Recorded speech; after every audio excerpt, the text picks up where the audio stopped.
Question number 2 কি আছে 999 square minus 1 divided by 99 normally studente এটু চাইয়ে কব 999 ৰ স্কয়াৰ উলাব লাগে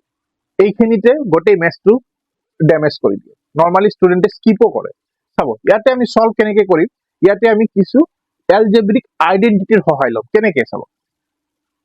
এইটুক যদি মই a বুলি ধৰো আৰু এইটুক যদি মই b বুলি ধৰো 1 মানে 1 ৰ স্কয়াৰ লিখিব পাৰো যিকোনো নম্বৰ 1 ক স্কয়াৰ কৰক কিউব কৰক এটো সকলোমত 1 এ দিয়ে তো এটো আলটিমেটলি মোৰ a স্কয়াৰ মাইনাস b স্কয়াৰৰ ফৰ্মুলা আহি যায় আৰু a স্কয়াৰ মাইনাস b স্কয়াৰৰ ফৰ্মুলা মতে মই জানো a plus b a minus b ইয়াতে a মানে ডাবল 999 আছে 999 প্লাস 1